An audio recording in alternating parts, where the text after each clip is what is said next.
Hey everybody, welcome back to the channel. Cannot tell you how much I appreciate every single one of y'all being here. Dude, we hit 20,000. I cannot believe that. When I started YouTube, I was like, yeah, we might get 3,000, 5,000, maybe hit 10.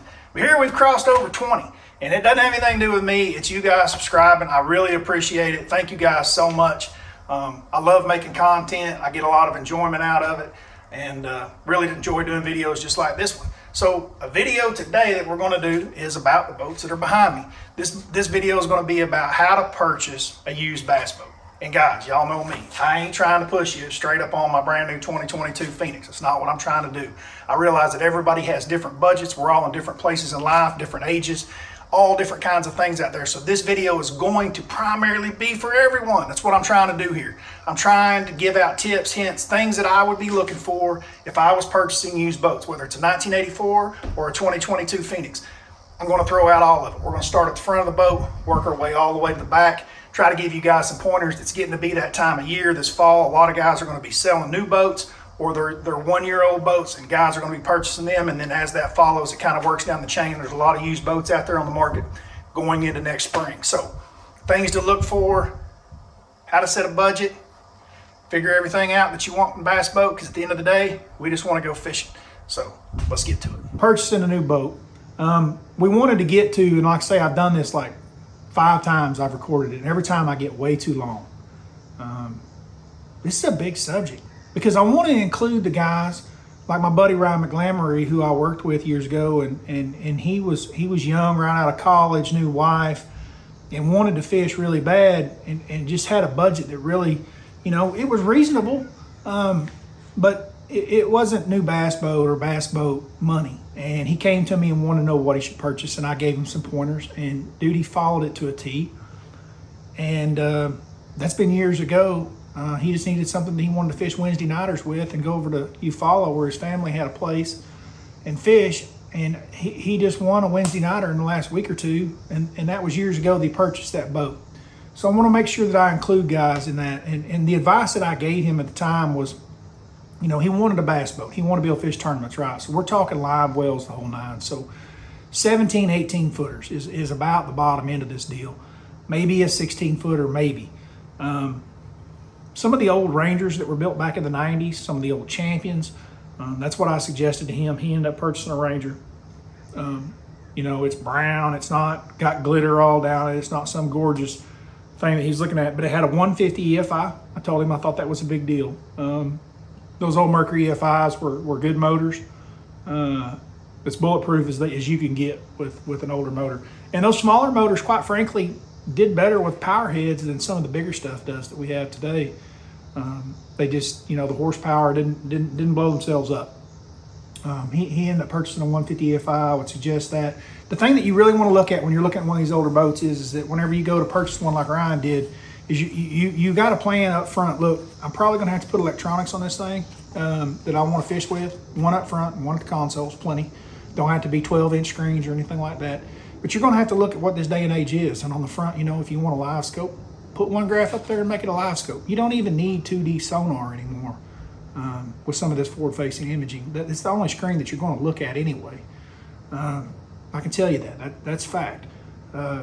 At the console, you're going to need something with GPS. You're going to want something that you can side image with and 2D with. Those are the main things. And, preferably tie in with the graph that you have in the front. That way, whenever you drop a waypoint when you're idling at the console, you can put it up on the front. So, new trolling motor.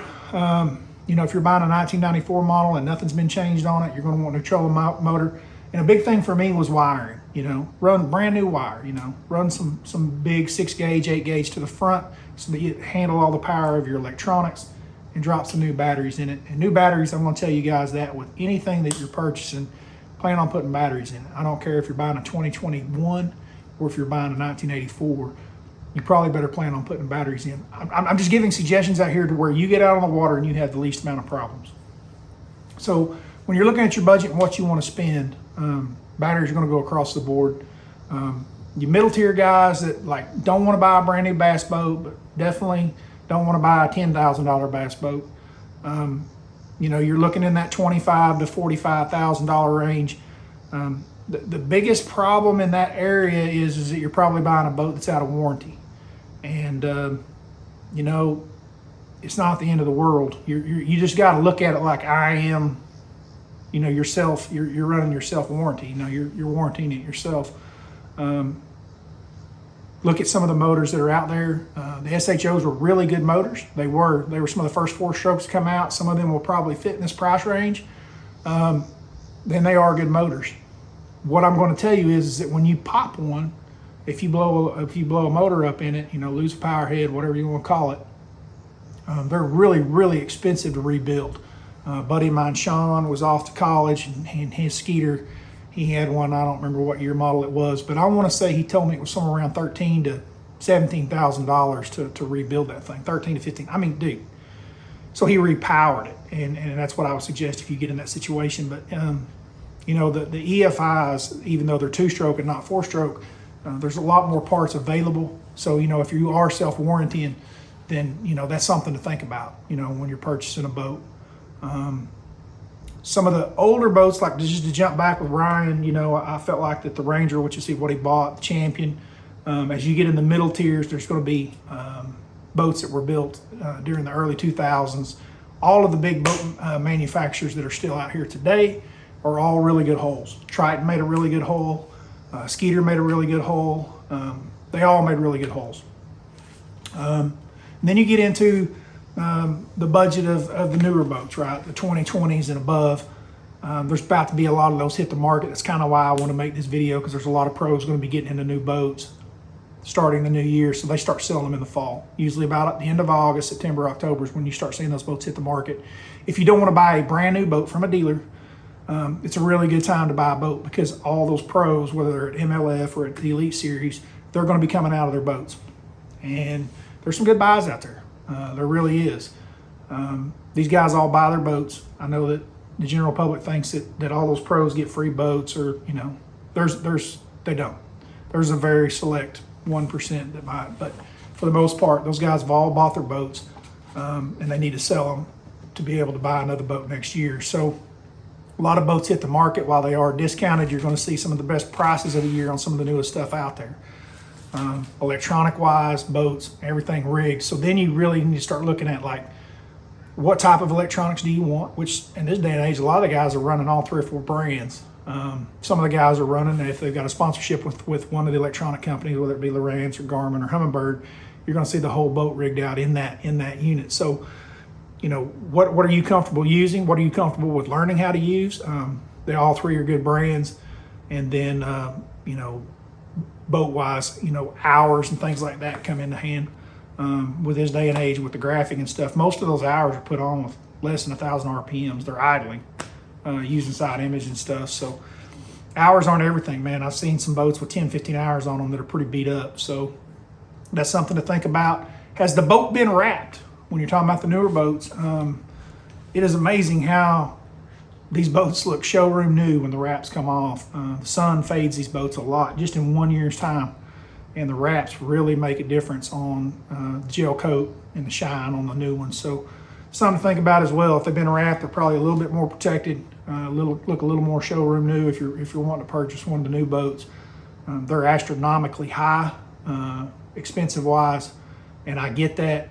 But with that, you do get warranties and potentially extended warranties that you can pay even further down the line for. So whichever group you fit in, and this is where I've gotten too long in this video as I get talking about all this stuff, none of that really matters. It's just kind of where you want to be. And the reason I say none of that really matters is because none of that really matters when catching bass, and that's really what I want to get to. Like I said, Ryan just won the last Wednesday nighter at Thunderbird out of that little 18-foot Ranger that he bought years ago, and it's not the first Wednesday nighter he's won. Look at the size of the body of water that you're fishing. You know, you don't have to have a 20-footer if you fish Thunderbird every Wednesday night. You guys don't know what Thunderbird is, and I get it. Thunderbird's not very big. It's not that it's tiny, but it's just not a very big body of water, and you're not going to be out there in big giant swells like you would be somewhere like a Champlain or Texoma or somewhere that the waves and the wind blow every single day and it gets big. Now, if you are at Texoma or you are at Champlain and that's where you're a local, An 18-footer is not very smart to be buying. You know that you're going to have to dig in and buy a 20-footer at the minimum, right? So that's something to keep in mind is your boat size. So, all right, let's talk about some of the things that I would stay away from, because you got to be into this video to be watching it this far down the line, and a lot of people aren't going to want to hear this, especially different manufacturers. Some of the things that I would stay away from, avoid. And what I mean by that is, it's like, if I had my choice between one or the other, definitely steer one way or definitely shop one way. And this is really for the guys that are kind of in that middle deal, or the guys, you know, that are at the first end of it, like my buddy Ryan. Some of the older motors, you really get to choose, you know, like I talked about the SHO, which I do think is a wonderful motor. I do. But the cost of building that motor, if it blows up, is quite expensive. The Yamaha HPDI, which was the 2-stroke motor before it came out with the show, that motor guzzles oil, guzzles it. I owned a bunch of them, and they drink a lot of oil.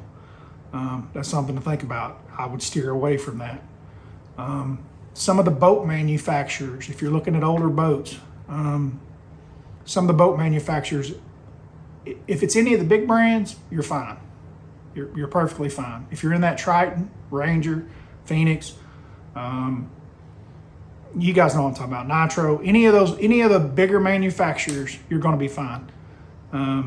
Some of those price ranges, especially with the Nitro, while I don't think that some of those Nitros were built quite the same as some of those Rangers, right? Let's be honest. The price value of what you're getting to be able to fish on the water is pretty good. I mean, Nitro builds a solid boat. There's nothing wrong with fishing out of it. Some of the bigger manufacturers, will stay on that. I feel like, you know, if you stay with some of them, you're going to be fine. It's when you kind of get down that path with some of the companies that don't make as many boats and stuff, I'd be leery of some of the older boats. With that being said, if you've gone back, or any of you guys that watched my boat video where I was in the plant at Phoenix, there's a lot of new materials out there with technology that are being built with bass boats today, whether it's Coosa laid holes, hand laid holes, or the fiberglass, different things, Coosa material itself that allows fiberglass to bond to it. That's all really big stuff. When they used to use plywood, different things, you want to stay away from that. So just staying with some of the bigger brand names that are still out there today, you'll be just fine with boats. Another thing that you want to think about is resale value, right? So that's another reason to stay with some of the bigger names that are out there and prominent today, and bass boat brands. Resale value is a big deal. Even guys on the pro tour levels that are doing sponsorship deals with some of these off brands that don't sell as many bass boats, they're going to run into that at the end of the year. It's more difficult to sell that boat, and it will be for you as well if you purchase that boat. So remember that when you're buying one of them. You know, you may be like, man, I'm getting a really good deal on this boat, but realize that the resale value 3, 4, 5 years from now, whenever you decide to get a different boat, you're going to fight that battle as well. So resale value when you're purchasing one on the front end side is a big deal. Some things that guys see or notice that think are a big deal that I don't think are a big deal. Let's talk about those. Through selling boats through the years, some boats have what's called a flex crack. A lot of times you see them around the transom. You'll see one crack in the gel where, you know, it looks like it's cracked down the side. It's a flex crack. It's actually what it is.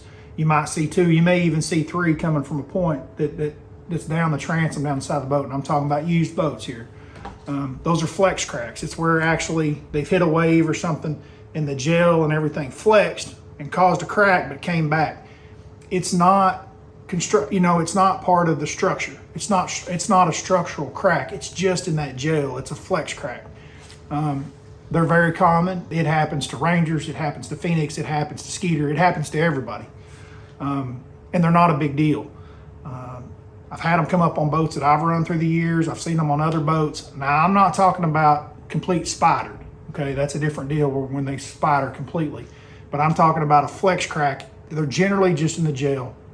They're not structural, and that's a big deal to pay attention to. It's something that you see that you're like, oh my God. That's really not a big deal at all. The bottom of boats. So let's talk about that, because a lot of guys don't ever look underneath the boat, and it's something that you do need to look at. If you crawl up underneath the boat, Now, this is going to have a lot to do with age. The older the boats are, the bigger deal it is. But these newer boats, if they've got where they went over a rock or went over a T-post or went over whatever, some kind of concrete or something that pulled part of the fiberglass off the bottom of the boat.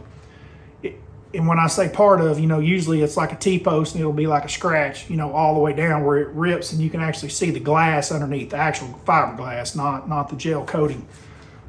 They say that over time that the water from the inside and the outside can potentially rot that, but it's going to take a lot of time to do it. There's not many boats that you're going to crawl underneath that are just going to be showroom clean on the bottom side, and that's even brand new boats. They're not that big a deal. It's a patch job that can be done depending on what fiberglass company you go to. And fiberglass, let me tell you, when you go to get fiberglass done, what one guy can do for $800, another guy's going to tell you it's $10,000. So pay attention to who you're taking your fiberglass to, because the stuff on the bottom of the boats is usually not that big a deal. It shouldn't be. I'm not talking about like 15 different holes underneath it, but I'm talking about a nick here and a nick there. It's not that big a deal.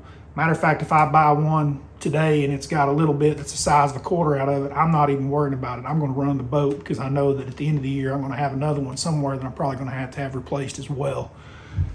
There's just too many obstacles in our bodies of water that we have that you can't see, and it does come off, so they're not that big a deal. But you do want to feel for them, make sure they're not soft. If you're purchasing boats, take your pocket knife out or something and stick it, and if it was to go all the way through or something, then it's a bigger problem, because then it becomes structural. But the laminate on the outside, just the gel coat being gone, is not a big deal. Happens quite often. It's pretty common. All right, so some of the things that I would make sure that I did if I was purchasing a used boat. If it's an older boat, without a doubt, I'm probably going to get a compression test. For any guys that you don't know what a compression test is, you can call the local dealer that's close to you, schedule it, have it set up. They put air valve gauges basically on your cylinders, and every time that a cylinder comes up on your valve comes up, it measures the pressure that it's reading in all 6 of them, they being 6-cylinder motors. Should read somewhere around the same on the compression. I don't know why 125 is in my head, but maybe that is correct or isn't. I don't remember. But anytime you're looking at motors, especially you guys that are talking about self-insuring, if you're buying a boat like that that's not under warranty, definitely do the compression test. Along with any boat that you buy, I wouldn't recommend anyone buy a boat that they haven't test drove. Test driving one's a big deal. I bought a boat one time that I'm pretty sure that they changed the prop out on, from the prop that they ran on a daily basis to the one that I purchased, which would not get on pad at all once I bought the boat. So learning a lesson there. I definitely would go test drive any boat that you purchase before you buy it. You guys buying newer boats, when you're purchasing them and they are under warranty, there's some things with the warranty that you need to understand. I don't think that Yamahas really matter. I think once they're covered under warranty, I think they're under warranty. Now, I could be wrong about that, but I think their warranties are all the same. Extended warranties on the Mercuries, they come in like a gold and a platinum and a silver, gold, and platinum, and there's big differences in what they cover. So if you're purchasing a boat, someone's like, well, it's under warranty for the next 5 years. Well, is it a silver coverage, or is it a gold, or is it a platinum? And there's a big difference in the cost as well. Platinum is turnkey, turn it in, they fix everything. When I pay for extended coverages on my boat, I don't generally buy the platinum, I generally buy the gold. The gold covers all the parts and all the main stuff turnkey, and it's done, but it doesn't always cover all of the maintenance as far as paying for the shop time and things like that, but it will cover all those big expensive parts. Like I say, there's a big difference in the cost of the warranty when you purchase it up front and then what you're getting in the return. Dealerships are different. Some will recommend that you use the gold, some will recommend that you use the platinum. It just depends on what they kind of believe in. I'm kind of a gold guy just because I want something to pay for the power head and the parts, because that's what costs a whole lot of money. And then I try to handle the rest of it on the back side, but that's something to think about. So just because somebody says it's got 6 years of warranty, dude, it might be a silver coverage and everything ain't covered. So think about that when you're purchasing a boat as well. Like I said, guys, really appreciate every one of y'all being here. I can't believe we've hit 20,000 subscribers in such a short period of time. there's a lot of boats out there. There's a lot of ways to skin this cat. Don't ever think that you got to have the latest and the greatest to be able to catch a bass. There's nothing wrong with the latest and greatest, but they are extremely expensive, and there is no ifs, ands, or buts about that. I hope this video helped everybody from wherever you are in life to whatever obstacles you're trying to cover, to be able to help you find a boat that will suit you best, that you'll be the happiest with on the water. Like I say, guys, just a quick review: trolling motors, new fresh batteries, cable wiring harnesses, and a couple of electronics will get you a long ways, no matter what kind of fiberglass you're pulling down the road, and a couple of tires to go up underneath it too. Oh, and grease those wheel bearings. That's the one I'll leave you with. Till next time, guys, I'm out of here.